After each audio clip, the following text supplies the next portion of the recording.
and welcome to the Big Apple School podcast, the weekly English show where we speak about everything under the sun. The major goal of this show is to help you improve your English and, of course, learn something new. My name's Katerina, I'm your host, and today with me is Ken from Manila, Philippines. And Inga from Armenia. Dear listeners, you know what? We, just as always, would like to ask you for a little bit of a favor. So could you please subscribe to our pages on Apple, Yandex, Google, VK, or any other platform where you listen to our podcast and let us know what you think? Well, you can rate and review our podcast, give us stars, leave comments, ask questions, and feel free to send your ideas about next episodes. You can do that on VK, in our VK group. You can do that. You can even do that on Instagram, actually. So don't be limited just to, let's say, Apple Podcasts or Google Podcasts. We are ready to have your feedback on any platform, anywhere. So it will really help us to know what you would like to be different, what you would like us to talk about. So feel free. We're always there to chat and to listen to your ideas, right? Yeah, absolutely. So, and Inga, Ken, I haven't seen you for some time. Yeah, I'm really glad to see you again. What have you been up to? Well, What's it been? I'm happy to be back, but I'm just enjoying the summer. Although it's been hot for the past few days, but well, it's a lot better than in winter because at least I get to go out, explore, you know, my surroundings and do something more interesting than just stay at home. Well, I guess, you know, even in winter, you know, you don't have to stay at home. Yeah, it's but just, you know, less comfortable to be outside. That's right. Less motivation to go out, well, at least for me. Do you have any kind of a, you know, summer to-do list? You know, what I've been doing for the past few weeks now is I've been going to a lot of different places here in Novosibirsk. And in fact, today, after all of my lessons, my friend and I are going to this duck lake in Akademgorodok. Oh, I don't know how to say that in Russian, but we're going there. So basically, in the summer, what I do is I try to go to different places because I know that, you know, in winter, I try to quote unquote, lock myself down in my flat. So this is my opportunity to go out and explore. well, Akademgorodok is a very nice place, you know, to walk around, especially now, you know, when everything is so green, fresh air. Make sure to buy some, maybe oatmeal or something like that, you know, the grains to feed the ducks. Oh yeah. Thanks for But reminding not me. bread. Okay. Please okay. don't feed. Why not bread? Yeah, dear listeners, if you ever want to feed the ducks or other birds, don't feed them bread because bread has no nutritional value for them. So they feel full, but they don't get any nutrients. So that's why, you know, and it has a lot of, what's it called? Like, you know, Carbohydrates. almost. There's something else. There's some other element which actually makes them feel, you know, serious stomach ache. So, and that's why they can suffer from a serious stomach ache. So please don't feed ducks, swans, geese with bread. It's better to get some grains, you know, especially oatmeal for ducks. All and right. if you put that, you know, in the water, so they wait until it gets soaked, you know, and then they eat it. Although there are Noted. usually so many people there, so I don't think they're starving, you know. Yeah. But, yeah, Right. it's a nice. Oh, I hope you like this walk. I hope so too. Inga, what about you? What have you been up to? Okay, I'm going to work, of course, spend time with my family, to go to some places in Novosibirsk, I guess. So spending time with my family, actually. Do you have any kind of a to-do list for the summer with your family? Like go to the beach or I go actually skating? want to visit Altai. I have never been there, you know. Altai. Never? Never. How long have you been living here? For like, It's already 11 years. But OMG. I haven't had right? This is what chance. OMG was invented for this situation. So I didn't want to go there actually, but I have seen a lot of interesting photos, beautiful photos from Altai. So I want to visit this year. Do you drive? No. Does your husband drive? Yes, of course. So, well, yeah. I mean, because, you know, if neither of you drives, for example, then it's a problem Yeah, to get sure. there. We're going there by car. Oh, that's going to be Visit so a lot of fun. interesting places. We'll see. Oh, that's a good summer Yeah, plan. I hope so. Oh, that's so nice. That's so nice that summer's here. We have more activities, more Activities. things to do. Right. Yeah. And yesterday, you know how every year, the theaters, they kind of, have a break. They go on holiday for the summer. And this year, it's surprising. I think that's because of the pandemic and theaters not working, last year. But this year, they only go on holiday at the end of July and in the middle of July. So I have my summer plan, which is go to theaters. So yesterday, I went to an opera. So see, Wow, that's great. Yeah, I feel very, cultured right now. So, and I think, okay, what would be my, summer to-do list? So theaters, walks, especially, a trip or two to Akademgorodok, going to the zoo. I've done that. And I have a list of places that I want to go to. Places meaning restaurants and coffee shops. So I have so far like 20 places that I want to go to. But I think like, okay, 20 might be a little bit too much. So I want to go like one place a week. So that's my summer plan. It's a well-organized one too, I must say. Like you have really listed them down. Like, okay, wow. I hope you'll be able to visit all of them. Well, I mean, if not during the summer, then, we have the fall, we have winter. And then at the end of August, I might have mentioned that, but at the end of August, I'm going to St. Petersburg and I have a list of places that I want to go to there. Like food I want to try. You can understand why we're having this topic, today, because I'm a foodie. So I'm a big foodie. And I was like, well, I know we've had episodes about food, but I'm like, no, I just can't stop at one or two. I need more. So, and what's your situation with food actually? Because you have noticed, you must have noticed by now that I love going to places. What about you? Do you like going to places, trying new restaurants, cafes? Of course, I guess everybody likes eating out. But actually, as for me, I prefer cooking at home because I like cooking. I like cooking for my family, for my friends, and I always try to cook something new and invite my friends. I've got a new recipe. I should try to cook it and treat you. So they are waiting for my call. I'm going to try something new for you. So actually, I like cooking. But sometimes, of course, I go out. I like to try something new in a restaurant or a cafe. But actually, generally, I cook. Mm-hmm. Do you have like a well-equipped kitchen? What is it like? Yeah. Sure. It's well-equipped with microwave, with stove, with oven, everything that I need for cooking. It's like a guilty pleasure of mine. I like browsing Pinterest and saving pictures of perfect kitchens, of like kitchen of my dream. When I become rich and famous and I get this kitchen, with a big counter, so there's enough space for actually cooking, or even better, with a kitchen island, like a separate space for just cooking, So that means you love cooking too. Oh God, I love cooking. I love cooking so much, but I now, in an apartment where I live, I have a gas stove. Mm-hmm. And it's convenient to cook, on the stove, but it's so inconvenient to use the oven. Because, with an electric oven, the heat is, from the top and from the bottom. Mm-hmm. So whatever you're cooking, it gets nicely done, on the bottom, especially if it's a cake. And then you have a nice golden crust on top.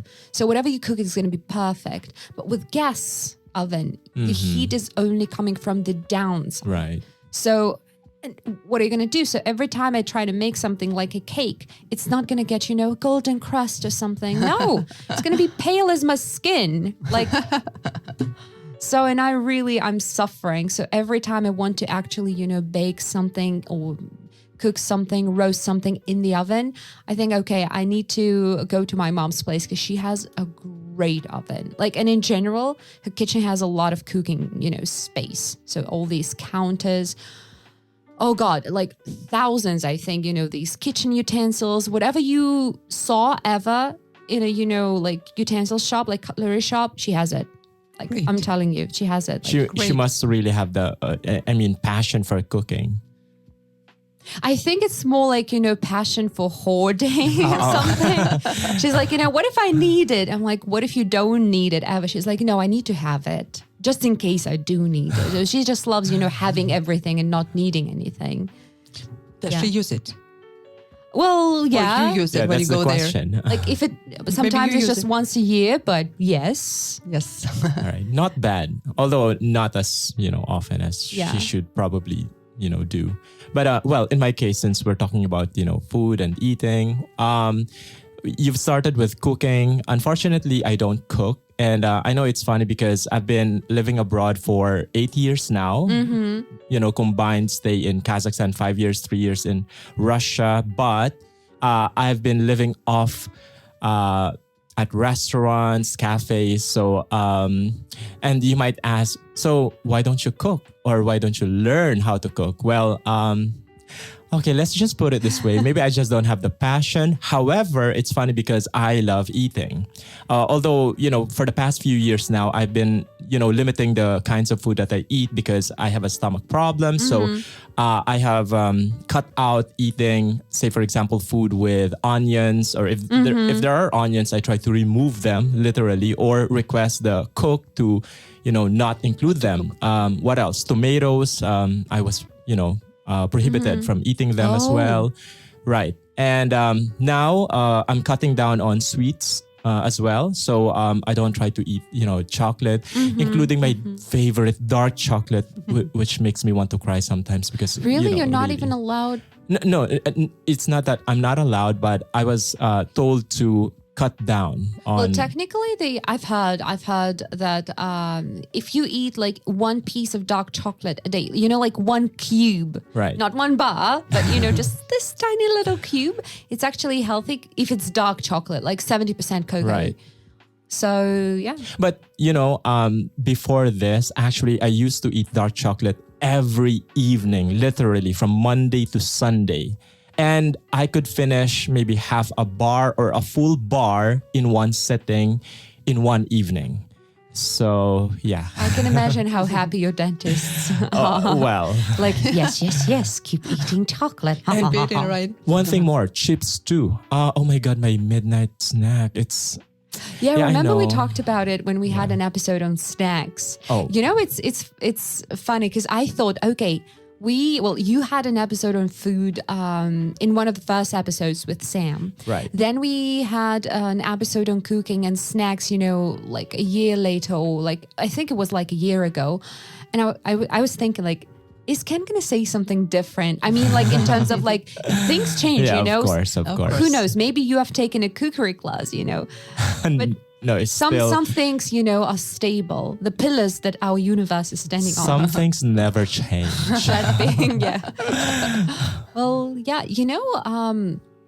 well, I have a question first to Inga, then to you, Ken. Go ahead. There are differences. Inga cooks a lot and you don't. Inga, you say you like to cook. So when you cook and you try, new recipes, do you follow these recipes to the letter or, do you improvise? Sometimes when it is a really difficult recipe to cook, I try to follow literally every word that is written there. But of course, when I know much better how to cook this food already, this dish, so I try to create something new, to add something new, and according to my family's taste, to add or to reduce something from there. So actually, of course, it depends on dish. Actually. And by the way, I just want to ask, do you ask, family members to evaluate this improvised, Always. cooking? And they're like, like in shows, like, when you have some Your kind of points, play, please. like, They put up a score, 9 out of 10, 8 Your out of scores, 10. please. So I'll always, every other time when I just cook something new, I always ask, do you like it? So when okay, so it's not bad, but okay, it could you're be like, much okay, better. if you say so I'm it's never going to cook for you anymore. Oh, you So hold when a they say, grudge. oh, come on, it's really great. Just, Mom, it's really tasty. When my son says, okay, thank you. So I'm just really pleased to cook for them. So, wait a second. So when they're not exactly pleased with whatever that is that, you've cooked, so you take it personally, or like you feel a bit offended? Yeah. No, it's a okay. joke. Okay. No, of course not. So, but of course, I like when they like it, when they just want me to cook the same thing. So I always ask, do you want me to continue cooking for you? So, or I should stop here. So no, cook, please, cook. Wow. That's really so nice. I envy your husband and your, children, because back in the day, I'm sorry for, interrupting you, but I just remember when I was a child, it was my grandmother because, I grew up with her, and she would cook anything and everything under the sun. And she would also ask us to rate it. And, I was really honest. I would tell her if I didn't like the dish, if I liked it, which she actually appreciated, because after that, if I say that I don't like it, she would, she wouldn't cook it again or try to modify it with some other ingredients. Oh, wow. Yeah. I think that's very, sensible and healthy. Yeah. I'd say. Healthy attitude. Instead of getting mad at me, unlike our neighbor. Well, tastes differ. So, it's Right. impossible to always cook something that everybody likes. Absolutely. Yeah. With me, it depends on what I'm cooking. So let's say if I'm baking, I know that there are recipes that have been, tried out so many times by the cooks who actually wrote them. So they know if they say that you need this amount of flour and this amount of sugar, then you need this amount of flour and this amount of sugar, because otherwise something will go wrong. And that's why I follow these recipes to the letter. Sometimes there are recipes which I know I can, change a little bit. So let's say when I was cooking this Christmas fruit cake, the one that has to, when it's cooked, you have to keep it for like 3-4 weeks, and you have to pour some whiskey or rum on top, every week. So it gets, moist and everything. So I thought, okay, it says raisins, but I know that my sister doesn't like raisins. So I thought, what difference does it make if I have, let's say, dry apricots or dry mango? So, in this case, I thought, It'll do much better, I think. yeah, like what's the difference? Like it suggests these dry fruits, and I'm just going to use other one. dried fruits. Yeah. Yeah. Okay. And I just want to ask, the both of you, since you cook or bake, I wonder if you have had any situation when it was a bit of a disaster, or let's just say... I've had situations when it was not a bit. It was like a disaster with a capital D. Like I've had those. So what did you do with the dish? Did you still eat it, or did you give it away, or just, throw it away? So it depends on the degree of disaster, I guess. Yeah, I would say so. Yeah. So let's say... Actually, I tried to think about something new when it is awful, something awful happened, it's burnt down. I don't know. So I tried to create something new, quick. So when I want to feed my family, let's say I had cakes that were, burned down, but I would sometimes just cut, this burnt crust, the black crust out, off and just eat it. I remember the situation when I think I was around like 11 or maybe 12. I decided, maybe like 13. I decided to surprise my mom, and I found we had a lot of, cooking books. So, and I found the recipe and decided to, make the cake. And, I was not surprised, nothing. It was nothing suspicious about that recipe having 1 cup of strong tea and 1 cup of oil. So to me, it didn't look suspicious at all. So I used that 1 cup of oil, 1 cup of strong tea, and it looked nice, but it was so horrible. Even our dog didn't want to eat it. My mom was like, took a bite, and she's like, okay. I'm like, it's horrible, isn't it? She's like, yeah, it is. So we just threw that away. Speaking of which, because I've asked Inga earlier, do you also ask for people's opinion? And if they are, let's just say, brutally honest about it, how do you feel? Or what do you say to them? It's cooking. So I'm just like, okay, so do you think like I should make it another time and just do it differently, or just not do it at all? So I think I'm okay with that. All right. You don't take offense. Oh, right? No. I mean, sometimes I cook something and let's say my fiance likes it and I don't. I think like, oh God, no, I think what I cooked is horrible. She's like, no, that's great. Okay. All right. And then, I'm sorry, one more extra question because... ask all you want. Okay.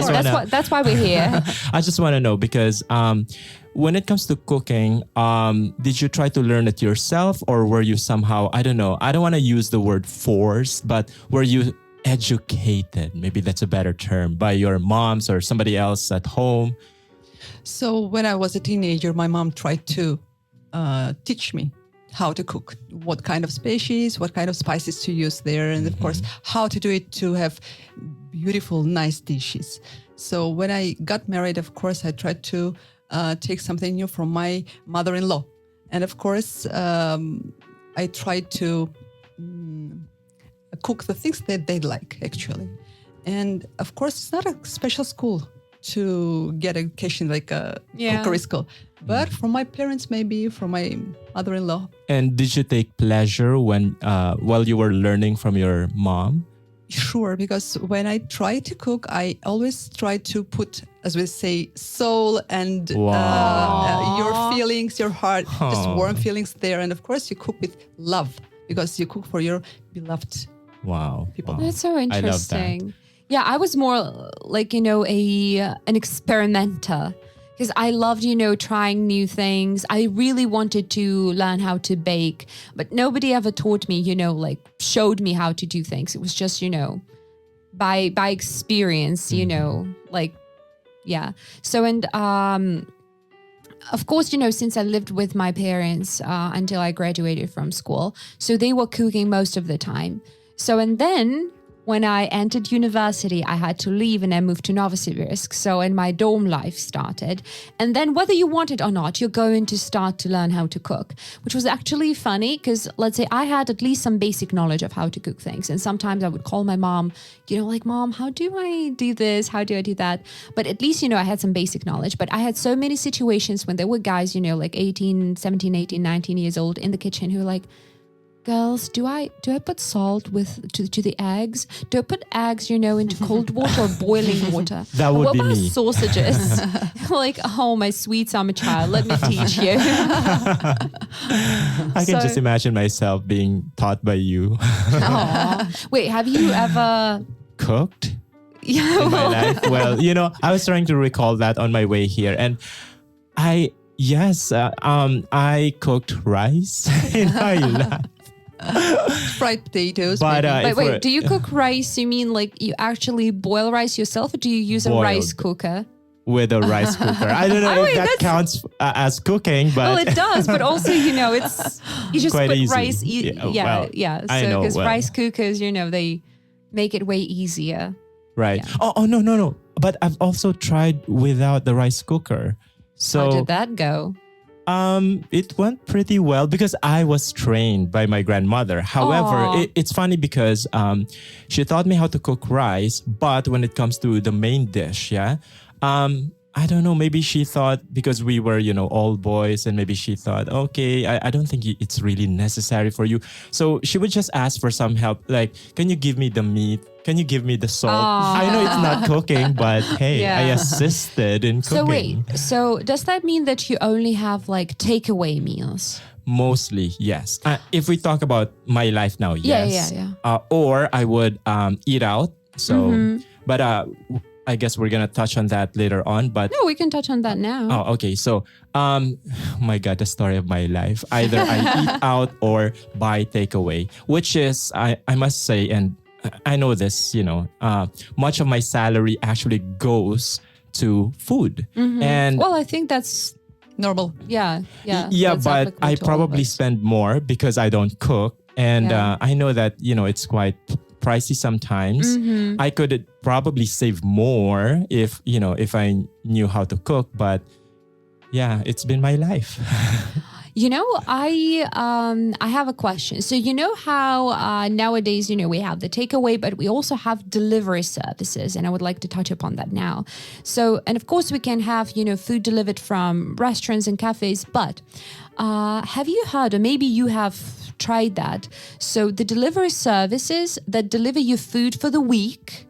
So in it, it's containers and they say breakfast, lunch, dinner, and you can choose the just usual food or healthy food. So, and I think since you don't actually cook, that might be something, right up your alley, trying something like that. Have you ever tried that? I've never, but that's actually really interesting. I can send you the link on Instagram. I would love for, to. For Novosibirsk. I would love to. Because I've never tried it again, but I think it's really convenient for people who are really busy and won't work for a long time, just up to the end. And just because let's say I have friends right now and they work and they rent an office. So, and every day they go for lunch, which means they spend 1 hour of their time, first of all, and then they spend around like, at least 1,000 rubles, for both of them. So when they decided, and then also, they eat very often unhealthy food. So, and they decided to give it a try.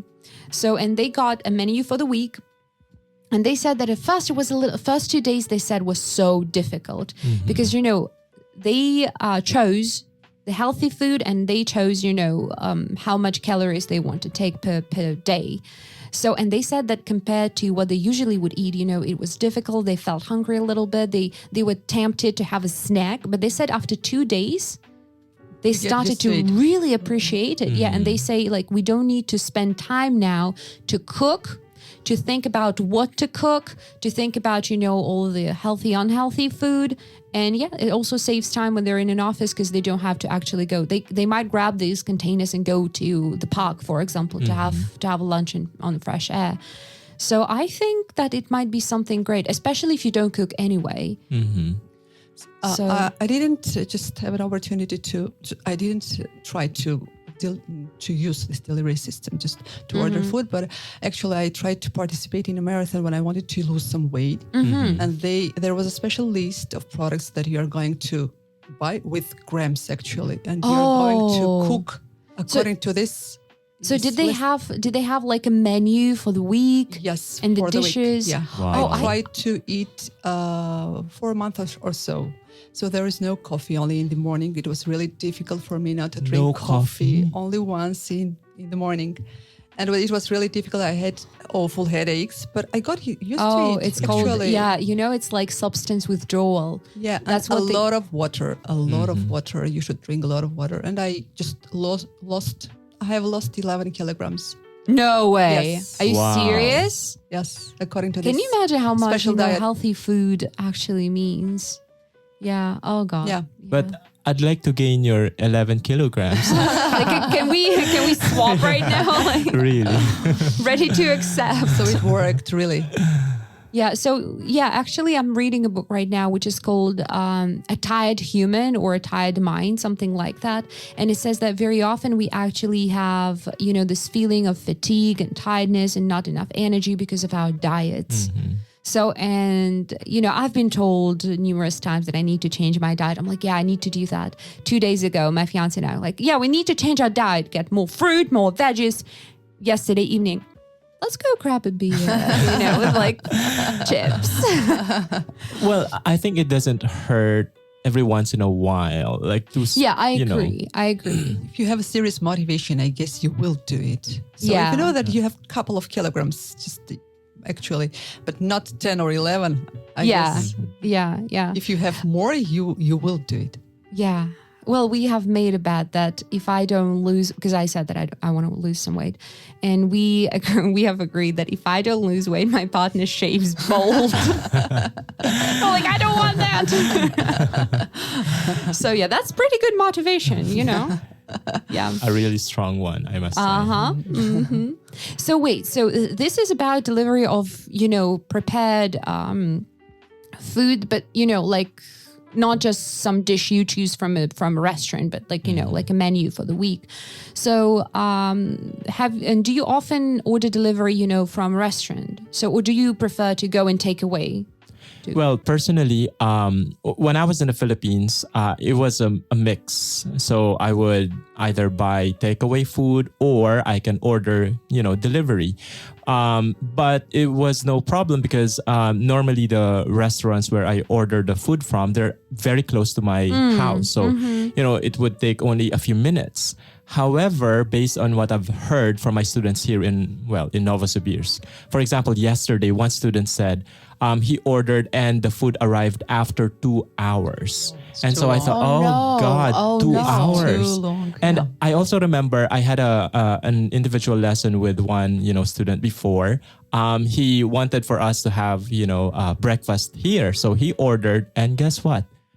the lesson was over. It was for an hour and a half, and the food still hasn't arrived. Oh, yeah. And because of that, I was kind of, somewhat discouraged. And the other thing is sometimes, when they deliver the food, they're for some reason, unable to locate you. And they have to call you sometimes for directions. Where are you? Which, by the way, that's the problem because, oh God, I will have to explain it in Russian, but how will I do it? So in order to avoid this situation, I just buy takeaway food or I eat out. I don't want to be in this mess. Yeah, of course, it's a big problem. So we can say that the delivery services have some drawbacks. That being time, and sometimes by the time it arrives, you become really hangry. Yeah. So and what else? Usually the price. But, don't get me wrong. I also like the idea of delivery. As I've said, I do it in the Philippines. I just don't do it here in Russia. There's one delivery which does not deliver, like food from a restaurant, but maybe you've seen this ad all over the city, which is, pink colors and it says samakat. So it's a new delivery of food, not ready food, although that depends. But something like if you realize that you've run out of milk and you need it, or you want to put something on your toast in the morning, so you can use this service, and their policy is that they deliver it within 15 minutes.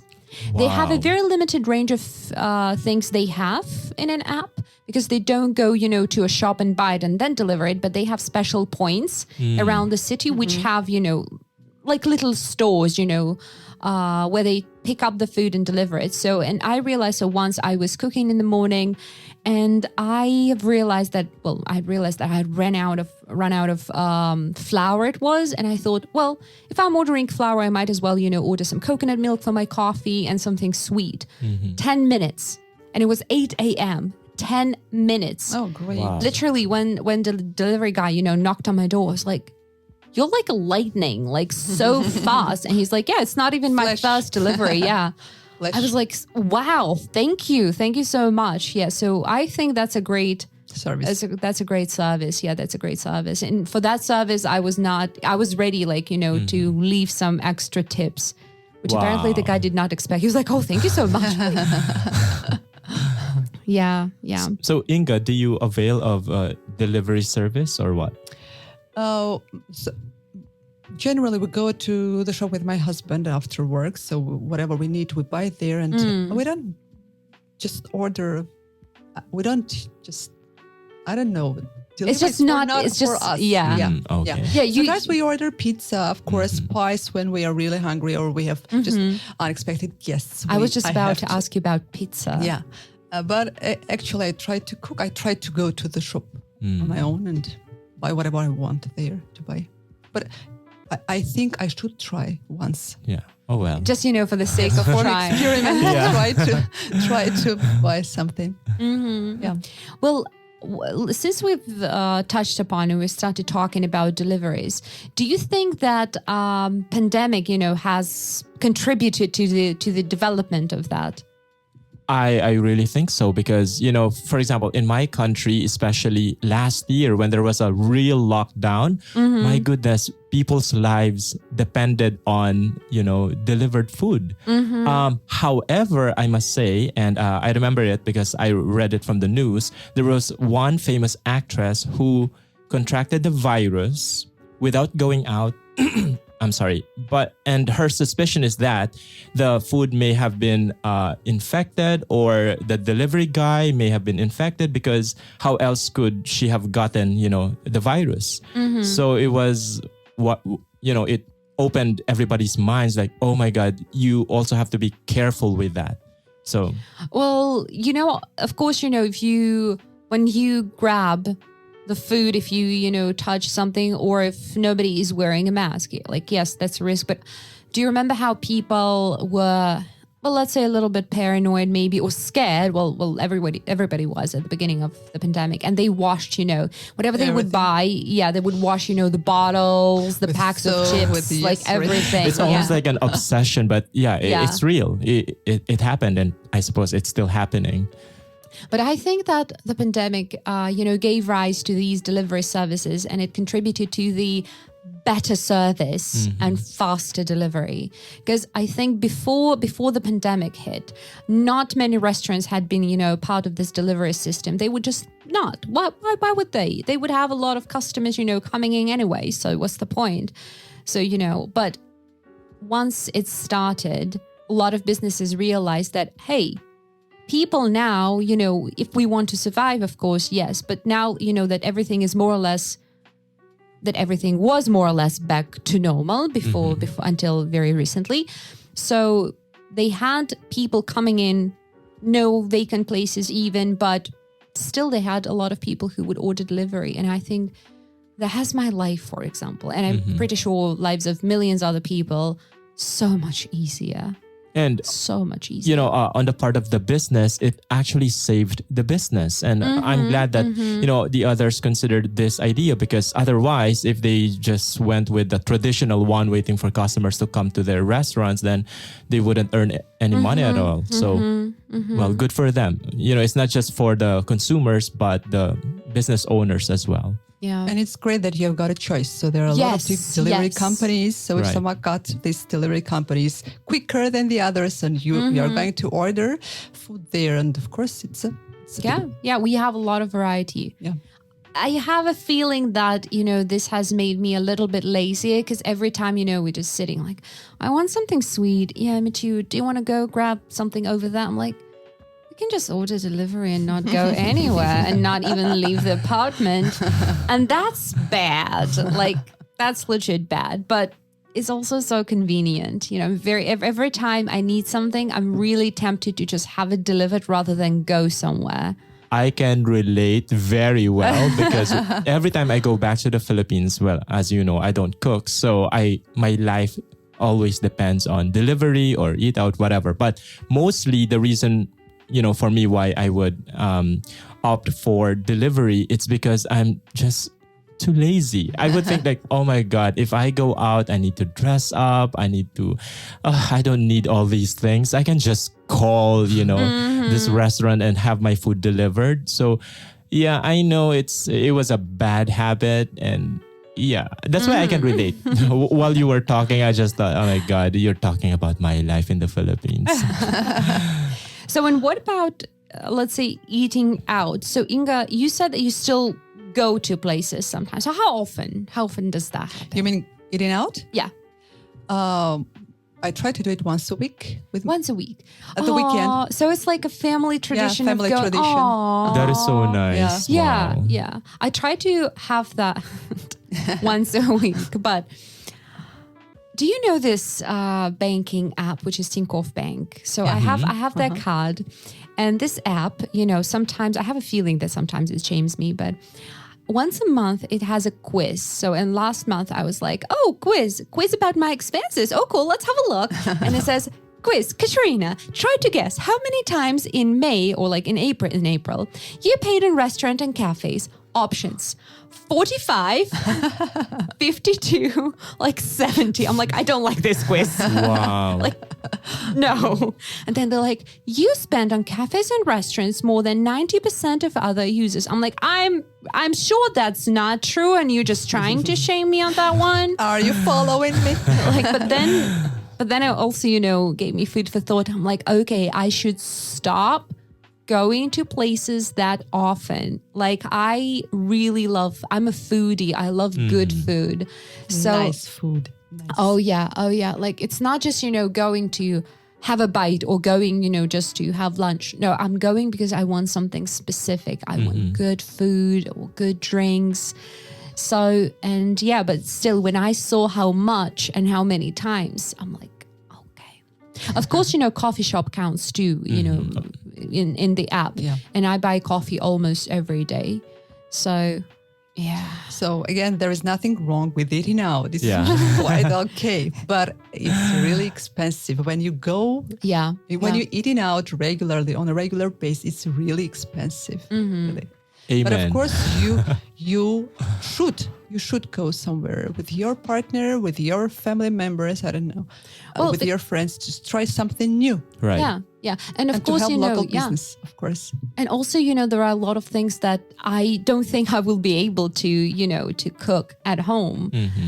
Because, for example, last time not last time, but let's say some time ago, we went to a restaurant. We had mochi cakes, you know, the Japanese ones. I don't think I'll ever be able to make them. You need bean paste or something. No. Of course, there are some ingredients that you will never find here in or, our you know, shops. I know that I would screw up, you know, let's say tartar, raw meat. Oh, I have plenty of opportunities to screw that up and just get, you know, like food poison. So, no, sometimes I'd rather go and try, you know, something. And that's why I have this list, you know, of things that I want to go and get in St. Petersburg, like, you know, like Japanese fluffy pancakes, you know. Wow. Or cannoli. Or takoyaki. Oh, God. Yeah. So wait, and where do you prefer to eat out? Like, what type of food do you usually have when you eat out? What kind of places is that? I don't want to sound stereotypical, but it's obvious that I'm Asian. So I go to, Asian restaurants. For example, Ichiban. So they have, you know, it's like Pan-Asian because they serve Korean, you know, Chinese Would you recommend this dishes. place? It's quite good. The prices are affordable. Well, I guess I can. Although I've also heard from other people they don't seem to like the place, but for me, I really like it because especially the one near Pervamaisky Square, I think the space is just enough, and then the atmosphere. You know, when you go to a place, it's not just the food sometimes that you know It's the atmosphere. you're after, but also the atmosphere, you know, the kind of music they play. Is it spacious enough? So those are some of the factors. But, you know, to answer your question, yes, I go to mostly to Asian restaurants. And there's one near my flat. It's kind of like a cafeteria that's run by Vietnamese. And I often go there to have pho, you know, this soup. Oh, yeah, it's so good. And of course, rice. I mean, it's hard to live life With without that rice. That's why, you know, sometimes when I, for example, buy takeaway, I just want to divert a little bit and go back to, you know, like buying takeaway. I always have to have rice. Otherwise, if I can't find rice, then I will have buckwheat as a substitute. Yeah. Yeah. Because, Well, it's like we have, you know, like bread or something like that, or, you know, some kind of a side dish. It's so a kind for of you, it's bread just... for you, right? Yeah. Have you been able to find me good ramen here? Well, that's an interesting question. Because I've realized that it might be some kind of a challenge to find a good ramen. Because I haven't found one, like a really, really, you know, I would say authentic Japanese ramen. Yeah, neither have I. And yesterday I was asked by a person who came to visit Novosibirsk. And I know you'll be listening to this episode, so hello there. And she asked me, are there any authentic Chinese restaurants in Novosibirsk? And I've realized that I have no idea. I can't think of any authentic restaurants. Do you happen to know? Oh my God, I wish I took note of the name. It was just suggested by a friend of mine. We haven't been there yet, but he has been. And he said that next time that we're going to meet, he's going to take me there. Okay.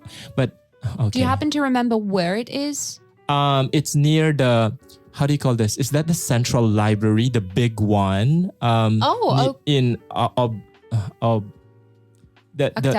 station? Oktyabrskaya. Uh-huh. Ooh, There's one near that place. If I recall, I'm gonna, you know, tell you later on. Tell me. Yeah, because I've realized that I have no idea. I've never seen an authentic Chinese place in here. You know, from the outside, I can tell it's really, you know, Chinese. Even you know, the decorations. Yeah, well, I'd like to believe that it's really authentic, but my friend said it is real. Don't worry, I think it depends on who it is run by. Yeah. Because let's say we have a lot of authentic Vietnamese places that are run by Vietnamese. So, and in this case, you know that the food is going to be, you know, authentic and good. Yeah. And not as they call like adapted or something like that. Yeah. Inga, what about you? What kind of food do you usually have when you eat out?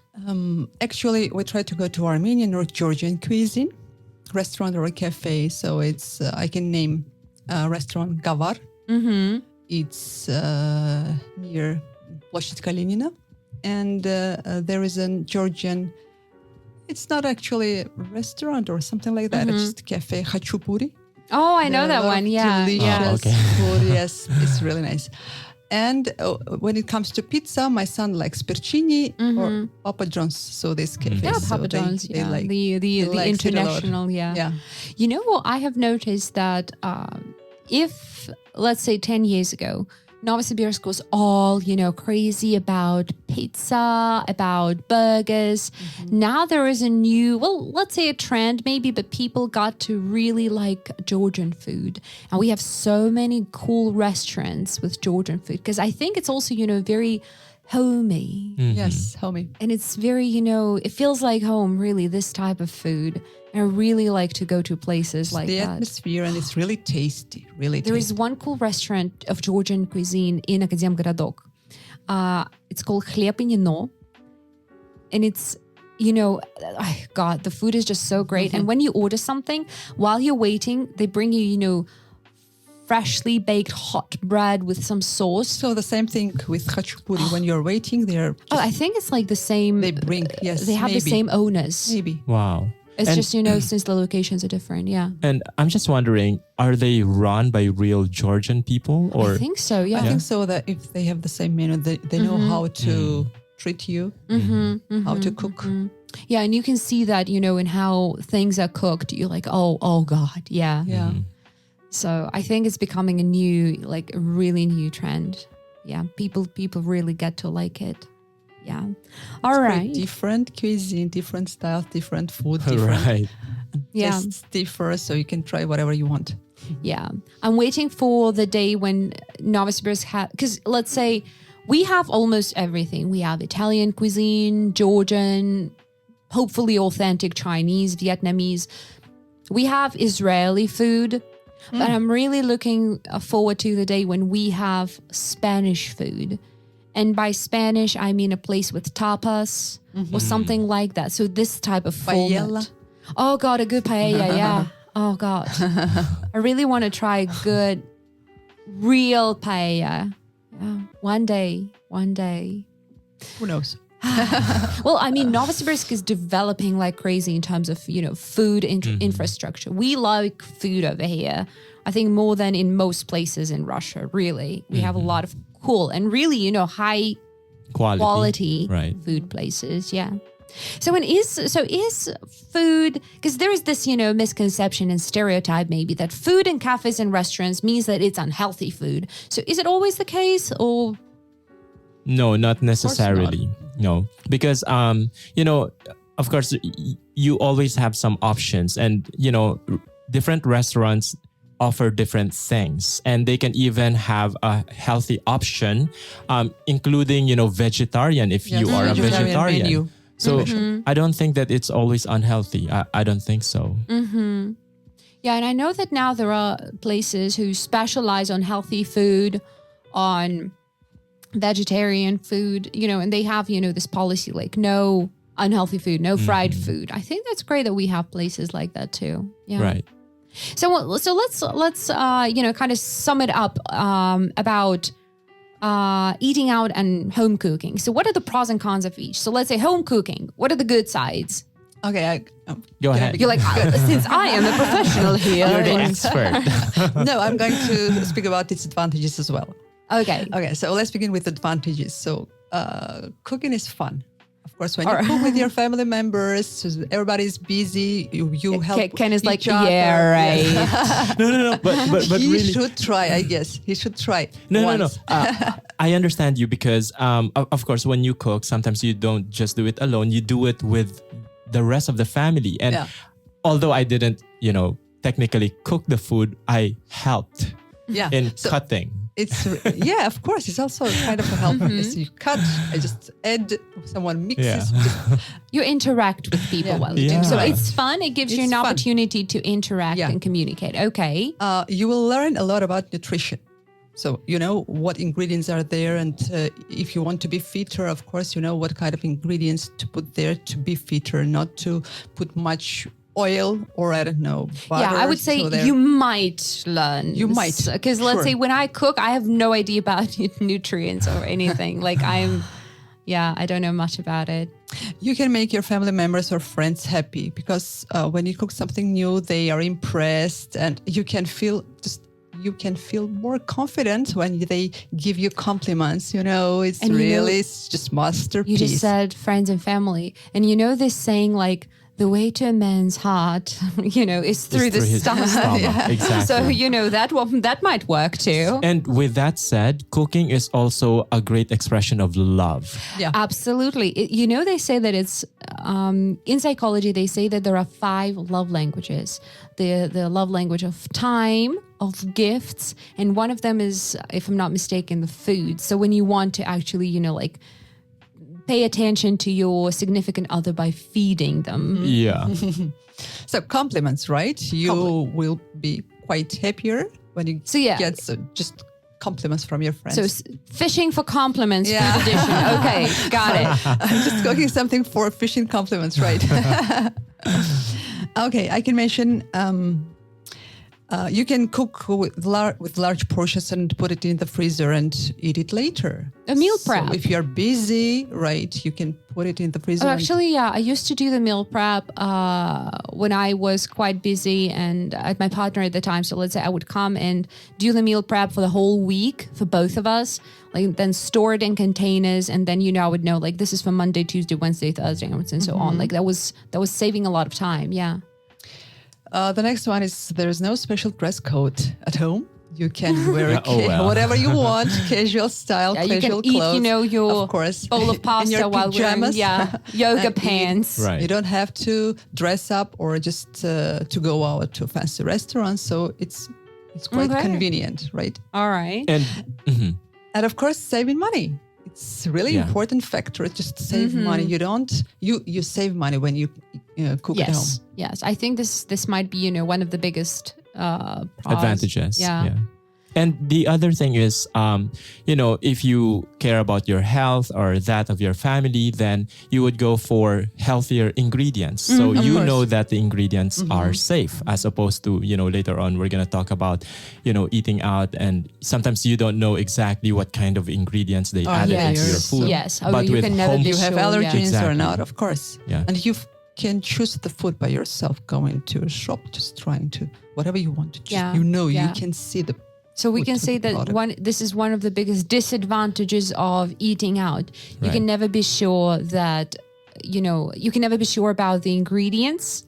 Exactly. And you can never be sure that if you have an allergy, you're not going to have this allergen. Technically, of course, they say, they note like this meal contains, let's say, nuts or milk or something. But I have had at least 2 situations when I had my coffee and I drink let's say like lactose-free milk or some kind of alternative like plant-based milk, because I am lactose intolerant.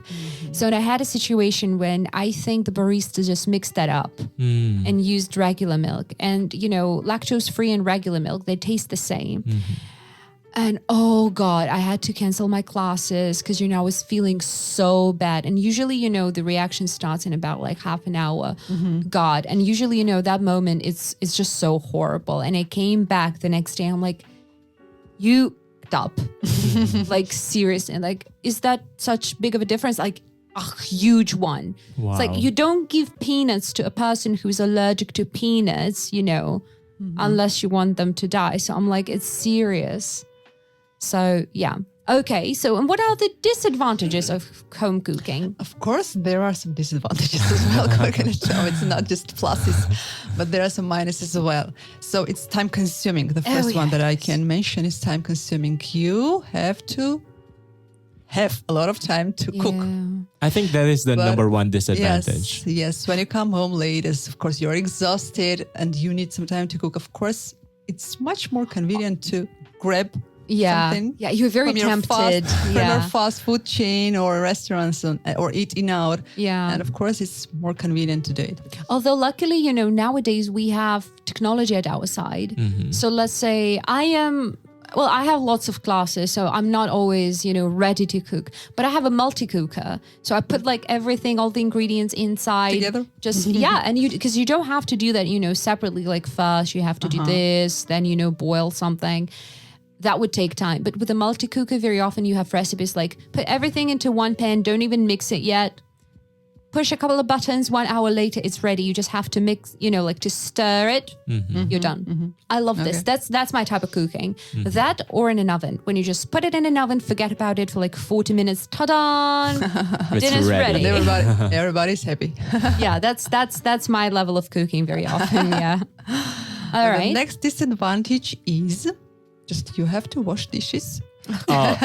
Of course. And the kitchen looks like a mess. Oh, yeah. Yeah. And of course, it's also time consuming. So sometimes if you have a dishwasher, so there's some manual work to do after all. So it's also a disadvantage. Yeah. I think when I move into my own place, like when I have like my own apartment or something, the first thing I'm going to buy is a dishwasher, really. The first thing. Yeah. Now I'm raining. This is one thing that I wish I had. Seriously. Okay. So if you have a lot of guests, I guess, so if you have a small flat, of course, it's, I can say, impossible to have all of them in the same place and to just cook, to treat them in the small flat. Of course, it's convenient to go out to try something new with your friends in a restaurant, and it's also a disadvantage. And what about eating out? What are wait, one second. okay. I just want to add. And one more thing about home cooking is that you always have to think, what am I going to prepare for lunch? What about for dinner or for the entire week? You're always preoccupied. It's not for the entire week. It's for your entire life. Yeah, I mean, you have you see? noticed? Yeah. Have you noticed? Like 90% of conversations, in a household is like, what are we gonna do? What are we gonna make for dinner tomorrow? What are we gonna eat tomorrow? All the time. When I was young, I looked at my parents. Every single day, they were like, "What are we gonna cook tomorrow? What's for dinner tomorrow? What's for lunch tomorrow?" And I was like, "Oh my god!" And I didn't pay much attention to that at that time. Now I'm like, what are we having for dinner tomorrow? All the time. It's like number one question now. And you have to constantly think. And you're like, oh God, is that our whole life right now? I guess it's much more difficult to think about what to cook. Yeah, rather than to cook. Yeah. To cook. By the way, it's not just the cooking process itself, because the grocery will come in, because of course you're going to have to think of the ingredients. And then when you go Make to the a supermarket, list, and then you're going to have to find them. You see, the it's idea not that just, what to cook is Yeah. just problematic. Yeah. You see, that's why my life is easier. It sure is. Especially, for people, who use that type of delivery that delivers food for the week. Right. Problem solved. Yeah. It's true. One more disadvantage I should mention that, so Katerina has already mentioned about, come on, I don't want to go out to the shop. I'm really just tired. Or I don't want. And it's really problematic. It's really big problem to go out and to the groceries and to buy something. So that's why. I would also add, when you actually do go outside and you do buy groceries, you have to carry it all, back to the home. And That's sometimes the you have other like thing. 5 bags of food and you're like, oh my goodness. Really, I don't like it. Well, I can personally relate, by the way, although I don't cook, I know. But back in the day when I was a kid, my grandmother, oh my goodness, all of us would carry bags, of groceries. And it was just awful. Yeah. But the result is fantastic. Yeah, I know. If you know how to cook, yeah. And if it's cooked really well, then it's really satisfying. So, and what about eating out then? What are the pros and cons of that? Well, I think one obvious advantage is it saves time, especially if you go to a place that's, when food is really served quickly, because, it's also another thing going to a restaurant and you're going to wait for, a long time for your order. But in most cases, it saves time. You don't have all the problems anymore that we have enumerated earlier about home cooking. So it's about the planning, it's the groceries whatsoever. So saves time. What else? And when you eat out, sometimes if it's a really lovely restaurant, as I've mentioned earlier, it's not just the food, the atmosphere, the music. Yeah. And there you have plenty of options because all you have to do is to just point out, what do you want? This, that, this. And if the service is good, of course, you also feel good Everybody's because happy. the waiter or waitress, is very, very polite and you also feel good. So I agree. You also go for an atmosphere, You enjoy your time with your friends and don't waste your time on cooking. Absolutely, yeah. And then, you can also, when you choose a place to go to, you're like, okay, how do I feel today? A fancier place, neon decorated place or something different. You see, there's like a theme. And in addition, you can also match your clothes to the place that you're going to. If you feel like you feel fancy today, okay, I want to look rich, opulent today. I want to get dressed to kill today. High heeled shoes. High heels, yeah. So, you would go, of course you won't go there to a burger place, for example. Yeah, I agree. All right. But of course, there are disadvantages to that, which are... Well, you would spend more. I'm a living proof. I could have probably saved already more if I haven't been going out a lot just to eat out. I can physically feel how my banking app agrees with you right now. Oh, speaking of, I could have saved more. This app as well sometimes tells me, if you had been, if you were investing, you would have saved, let's say, 100,000 by now. I'm like, would I have though? So it constantly reminds me of that. Oh my God, it makes you guiltier. I know, right? I know. It's like passive aggressive. Shaming. All right. So it's very money consuming. It's you tend to spend way more money. Yeah, that's true. The other disadvantage is, apart from you don't know sometimes what ingredients they have in the food, but the preparation itself. We're not just talking about, high-end restaurants, the really luxurious ones, but there are some, somewhere in the middle. And sometimes I have doubts, like, did they use gloves? Or did they touch my food? You never know because there are some irresponsible cooks. You don't know what happens behind, the kitchen because only the people who prepare your food, know. Have you ever had a situation when you were brought your food and there was like a hair on it or something like that? Have you? As much as I would like to create a scene, but then I just tell myself, okay, maybe it's just a mistake. You can just, remove it. But at least it's not in the food per se. It was just on the side. So I just, okay, I'll just excuse it. But of course, it's still unpleasant. It is. I mean, I've had situations when there was, a hair on the food itself. But it depends on the mood. Sometimes I was just like, oh, no. And there's one trick. Because when you have this, you usually ask to replace your food, right? You're like, can you please replace that? I don't want to eat, food with hair in it. There's one trick as to how to know that it's not the same plate brought back to you. Of course. So I want to say that they will just remove it and bring back to you. Always put hell of a lot of salt on it before you ask that. Like hell of a lot of salt on it. And then if they bring it back and you taste it and it's hella salty, that means they've brought the same thing back to you. So then you'll have all the right to make a scene. So I mean, but I would say that depending on the situation, I would usually just take this hair away and just continue eating because I mean, things happen. I mean, I don't know. I think that's not the worst. It's not a problem. Yeah, that's not the worst thing that can end up in my... And as long as they wash their hands, And besides, I think it's unintentional anyway. I mean, of course, who would want to put a strand of hair on somebody else's food? Let me put my hair there.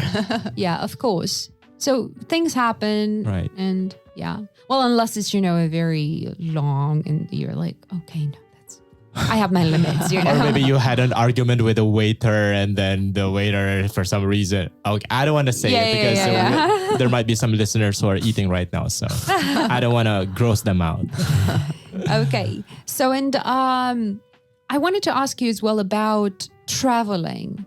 So, because when you travel, do you tend to cook when you travel, or do you tend to only eat out? So what's the situation like? So it happened so that we were in Malaysia and we were in a hotel. It was just, I don't know, it was maybe a kind of a special hotel with kitchen.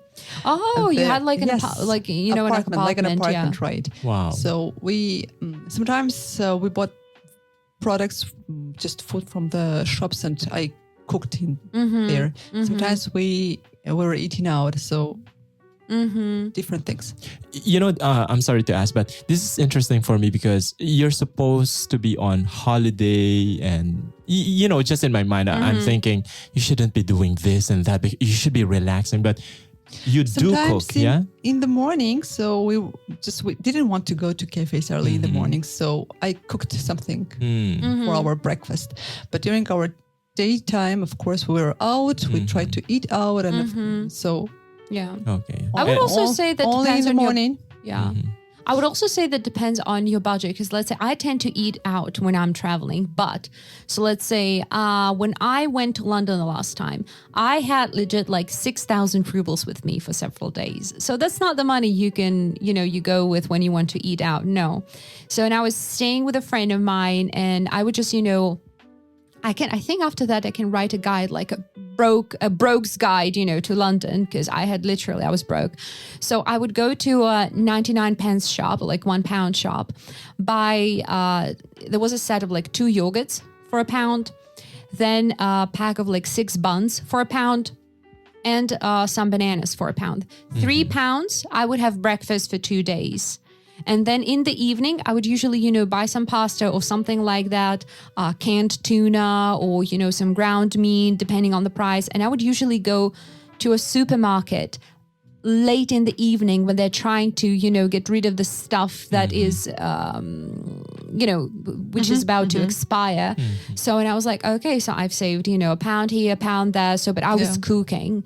So, because I knew I wouldn't be able to afford, going and buying something somewhere. So I guess early in the morning, so there were no cafes open, so where you can have breakfast. So and during that trip to London, for example, I only cooked. I didn't eat out anywhere because, well, And the good thing is it brought out the creativity in you. Oh yeah, being broke always does. Being broke always does. Whether you're traveling or staying at home, yes. You will find ways. Oh yes. Suddenly, you're able to make 100 dishes out of, potatoes only. That's true. That's true. That works. So, Ken, does that mean that you usually eat out when you travel, since you... Well, it's... Okay, yeah, sorry. Yeah, my bad. Yeah, and even if I could cook, I still would eat out, because for me, when you're traveling, I don't want to be bothered by things like this. Like, I just want to relax. I want to see sights, and why should I cook? Even if I could. But it's just for me, of course, because you have a different situation. Yeah. Well, and sometimes we travel to eat. Yeah. Like gastro tour. Oh. Like me and my upcoming St. Petersburg trip. Like literally food places. I'm not sure I'll be able to go to all of them because there are so many, but I'll do my best. Yeah. So, and tell me, it's not really related to eating out or cooking as such, but I just wanted to touch upon the thing that is quite widespread, in the US, which is potluck. So do you know what potluck is? So I guess it's something that you have in your fridge and you're ready to share with your guests. Okay, because we have that culture of potluck. For example, it's a beach outing. Whoever are part of that beach outing, each person is expected to bring some food with them. Okay. So, for example, when we went to the beach, when I was in the Philippines, it was my Japanese course and, end of the course outing. So everyone brought something. Like in my case, I brought a cake. The others brought spaghetti, sweets, drinks. Yeah, it's like assigned to each person. Yeah. Like everybody knows that bring your own bottle, right? So well, it's something like that.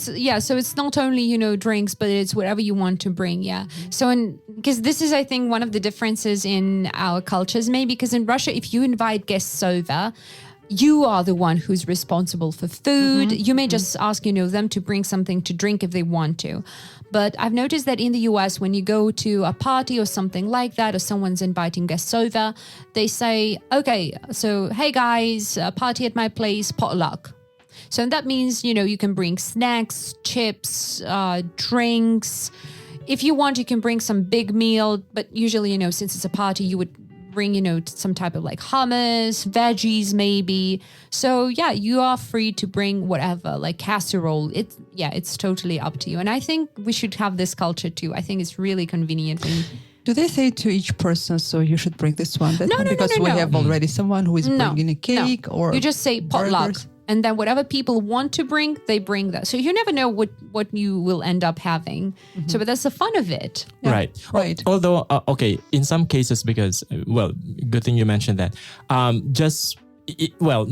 That's the real idea of potluck. However, sometimes if you just want to be a little more organized, so that there won't be any repetition, because what if somebody, brings the same cake and then another one, cake, sandwiches, and everyone brings a cake. It's like, it's going to be, A diabetes party. Yeah. I'm sorry. I love the diabetes party. Oh, yeah. All righty. Well, I'm actually a little bit curious about our listeners' experience. So do you guys like to cook, or are you obsessed with eating out like some of us might be? Wink, wink. Me. Yeah, and my banking app is like, ha, too. So, yeah, if so, if you prefer to cook, why is that? What do you like cooking? If you like eating out, what kind of places do you like? And what about traveling? I think it's like, not a controversial, but, something fun to talk about.